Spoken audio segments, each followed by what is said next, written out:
আলাইকুম ওরহমতুল্লাহি ওবরাকাতু। স্বাগত আপনাদেরকে আমাদের চ্যানেলে।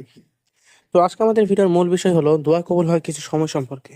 তো এই ভিডিওটির আরো 3টি পার্টের পূর্বে আমরা আপলোড করেছি। তো এটি 4th নম্বর পার্ট। তো দোয়া কবুলের 11 নম্বর সময় হলো জুমার দিনের বিশেষ মুহূর্তে দোয়া করা। জুমার দিনে একটি বিশেষ সময় জুমার দিনে একটি বিশেষ সময় আছে। বান্দা তখন যে দোয়া করবে আল্লাহ তাআলা তাই কবুল করবেন। মুমিন ব্যক্তি আল্লাহর কাছে যা চাইবে আল্লাহ তাআলা তাই দান করবেন। অনেক হাদিসে এই সুসংবাদ দেওয়া হয়েছে। আবু হুরায়রা রাদিয়াল্লাহু তাআলা আনহু বলেন, আন্না রাসূলুল্লাহ সাল্লাল্লাহু আলাইহি ওয়াসাল্লাম ذكر يوم الجمعة فقال فيه ساعة لا يوافقها عبد مسلم وهو قائم يصلي يسأل الله تعالى شيئا إلا أعطاه إياه وأشار بيده يقللها। রসুল্লাহ সাল্লাল্লাহু আলাইহি ওয়াসাল্লাম একদিন জুমার দিনের বিষয়ে আলোচনা করছিলেন। তখন তখন বলে তখন বলেছেন, একদিন একটা সময় আছে, কোনো মুসলিম যদি ওই সময়ে নামাজ আদায় করে এবং আল্লাহর কাছে কিছু চায়, আল্লাহ তাকে অবশ্যই দান করবেন। আবু হুরায়রা রাদিয়াল্লাহু তাআলা আনহু বলেন, এরপর রাসূলুল্লাহ সাল্লাল্লাহু আলাইহি ওয়াসাল্লাম হাত দিয়ে ইশারা করেছেন। ওই মুহূর্তটা অতি অল্প সময়। হাদিসটি বর্ণিত হয়েছে সহিহ বুখারী শরীফের 935 নম্বর হাদিসে এবং সহিহ মুসলিম শরীফের 853 নম্বর হাদিসে। তো এই হাদিসের দ্বারা জানা যায় যে জুমার দিনে শেষ মুহূর্তে দোয়া কবুলের সময়। এবং মুসলিম শরীফের আরেক বর্ণনায় স্পষ্টভাবে এসেছে, ওহিয়া সাআতুন খফীফাতুন, সে মুহূর্তটি খুব সামান্য হয়। এই হাদিসটি সহিহ মুসলিম শরীফের 852 নম্বর হাদিসে এসেছে।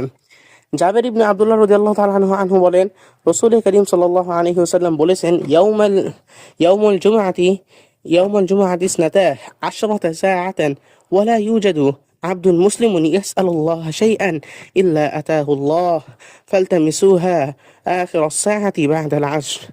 জুমার দিনের 12 ভাগ, এর মধ্যে একটি সময় আছে যাতে মুসলিম বান্দা আল্লাহ তাআলার কাছে যা প্রার্থনা করবে আল্লাহ তাআলা তাকে তাই দান করবেন। সুতরাং তোমরা সে সময়টি অনুসন্ধান করো। সুতরাং তোমরা সে সময়টি অনুসন্ধান করো আসরের পর দিনের শেষ অংশটিতে। এবং উক্ত হাদিসে বর্ণিত হয়েছে মুস্তাদরাক হাকিমের 1032 নম্বর হাদিসে এবং সুনানে আবু দাউদ শরীফের 1048 নম্বর হাদিসে এবং সুনানে নাসাই শরীফের 1399 নম্বর হাদিসে। জুমার দিনে যে সময়টিতে দোয়া কবুলের নিশ্চয়তা দেওয়া হয়েছে সেটা কোন সময়? উপরের হাদিসেতে আসরের পরের কথা বিবৃত হয়েছে। তবে অন্যান্য হাদিস ও আসার থেকে আরও বিভিন্ন সময়ের কথা জানা যায়।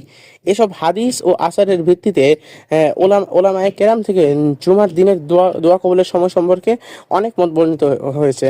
হাফেজ ইবনে হাজার রাহমাতুল্লাহি আলাইহি 43টি মত উল্লেখ করেছেন।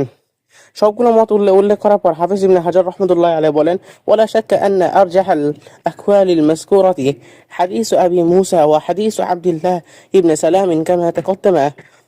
قال المحب الطبري أصح الأحاديث فيها حديث أبي موسى وأشهر الأقوال فيها قول عبد الله ابن سلام। এখানে হাফেজ ইবনে হাজার রাহমাতুল্লাহ আলাইহি যা বলেছেন এর সারমর্ম হলো, এই সব মতের মধ্যে সবচেয়ে বিশুদ্ধতম মত দুইটি।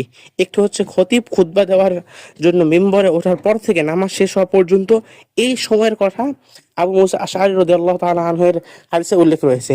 এবং 2 নম্বর আসরের নামাজের পর থেকে সূর্য অস্ত যাওয়া পর্যন্ত এই সময়ের কথা আব্দুল্লাহ ইবনে সালাম রাদিয়াল্লাহু তাআলা আনহুর হাদিসে বর্ণিত হয়েছে। মুহিবুদ্দিন আব্দুল আব্বাস তাবারি রহমতুল্লাহি আলাইহি বলেছেন, আবু মুসা আশআরী রাদিয়াল্লাহু তাআলা আনহু থেকে বর্ণিত হাদিসটিতে সবচেয়ে বিশুদ্ধ আর আব্দুল্লাহ ইবনে সালাম রাদিয়াল্লাহু তাআলা আনহু থেকে বর্ণিত মতটি সবচেয়ে প্রসিদ্ধ। এবং উক্ত কথাটি দ্রষ্টব্য ফাতহুল বারী কিতাবের 2 নম্বর খণ্ডের 421 নম্বর পৃষ্ঠায়। সুতরাং উচিত হলো জুমার দিন উক্ত 2 সময় দোয়ার ইহতেমাম করা। ইমাম আবু উমর ইবনে আব্দুল বার রহমতুল্লাহি আলাইহি বলেছেন, প্রত্যেক মুসলিমের উচিত তার দিন দুনিয়া যাবতীয় বিষয়ের জন্য কবরের আশা নিয়ে এই 2 সময় গুরুত্বের সাথে দোয়া করা। তবে ইনশাআল্লাহ আশা হতো দোয়া কবুল হবে। এবং দোয়া কবুলের 12 নম্বর সময় হলো মুসলিম যখন অপর মুসলিমের জন্য দোয়া করে। ইহা দোয়া কবুলের 12 নম্বর পদ্ধতি। তো আমাদের যখন কোনো জিনিসের দরকার হয় তখন তখন অপর মুসলিম ভাইদের জন্য ওই জিনিসটার দোয়া করব। তাহলে আল্লাহ আমাদের মাথার উপর একজন ফেরেশতা নিযুক্ত করে করে দিবেন, সেই ফেরেশতা আমাদের জন্য দোয়া করতে থাকবেন। বলবেন আল্লাহ আল্লাহ তোমাকেও অনুরূপ দান করুক। আবু দারদা রাদিয়াল্লাহু তাআলা আনহু বলেন, রাসূল করিম সাল্লাল্লাহু আলাইহি ওয়াসাল্লাম বলেছেন, মা মিন মুসলিমিন ইয়াদউ লিআখিহি বিসাহরিল গায়বি ইল্লা ক্বালা আল মালাক ওয়ালাকা বিমিসলিন ওয়ালাকা বিমিসলিন। যখন কোনো ব্যক্তি তার মুসলিম ভাইয়ের জন্য তার পশ্চাতে দোয়া করে তখন তার সাথে নিযুক্ত ফেরেশতা বলতে থাকে, আল্লাহ তোমাকেও অনুরূপ দান করুন, আল্লাহ তোমাকেও অনুরূপ দান করুন। এবং উক্ত হাদিসে সহিহ ইবনে হিব্বানের 969 নম্বর হাদিসে এবং সহিহ মুসলিম শরীফের 2732 নম্বর হাদিসে উল্লেখ হয়েছে। হাদিস থেকে স্পষ্ট যে ব্যক্তি কোনো মুসলিম ভাইয়ের জন্য তার অনুপস্থিতিতে দোয়া করবে, ফেরেশতাগণ তার জন্য দোয়া করবেন। আর ফেরেশতাগণ হলেন মাসুম, নিষ্পাপ, আল্লাহর নৈকট্যপ্রাপ্ত বান্দা, সুতরাং তাদের দোয়া কবুল হয় স্বাভাবিক। আরেক হাদিসে বিষয়টি আরো স্পষ্টভাবে বর্ণিত হয়েছে।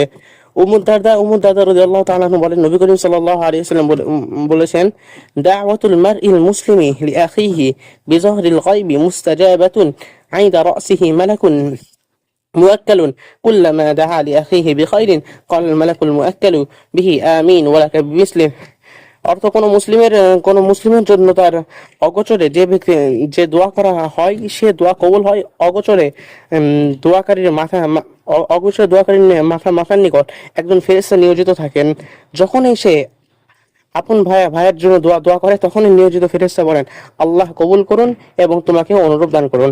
এবং উক্ত হাদিসে সহিহ মুসলিম শরীফের 2733 নম্বর হাদিস এবং সুনান ইবনে মাজাহ শরীফের 2895 নম্বর হাদিসে উল্লেখ হয়েছে। তো সুতরাং আমাদের সকলের উচিত যে উক্ত সময়গুলোতে দোয়া দোয়া করা যাতে আল্লাহ তাআলা আমাদের দোয়াগুলোকে কবুল করেন। এবং এই সারসংক্ষেপে বলতে গেলে এই 12টার সময়কে এইভাবে বলা যায় যে 1 নম্বর ফরজ নামাজের শেষে, 2 নম্বর রাতের শেষ প্রহরে, 3 নম্বর রাতে ঘুম ভাঙলে এবং 4 নম্বর আজানের সময় এবং 5 নম্বর আজানের জবাব দেওয়ার পর, 6 নম্বর আজান ও ইকামতের মধ্যবর্তী সময়, 7 নম্বর জিহাদের সময় যখন তুমুল লড়াই চলে থাকে, 8 নম্বর সিজদারত অবস্থায়, 9 ও 10 নম্বর হচ্ছে রোজা ও সফর অবস্থায়, 11 নম্বর হচ্ছে জুমার দিনের বিশেষ মুহূর্তে দোয়া করা, 12 নম্বর হচ্ছে অন্য মুসলিম ভাইয়ের অগোচরে তার জন্য দোয়া করা। তো এই 12টার সময় আমরা সর্বদা ইহতেমাম করব এবং এই সময়গুলোতে দোয়া করব যাতে আল্লাহ তাআলা আমার দোয়াকে কবুল করেন। আল্লাহ তাআলা আমাদের সকলকে তৌফিক দান করুন। তো এই ছিল আজকের ভিডিওটি ভালো লাগলে লাইক কমেন্ট শেয়ার করতে ভুলবেন না। দেখা হচ্ছে আগামী ভিডিওতে। সুস্থ থাকবেন, ভালো থাকবেন। আসসালামু আলাইকুম ওয়া রাহমাতুল্লাহি ওয়া বারাকাতুহু।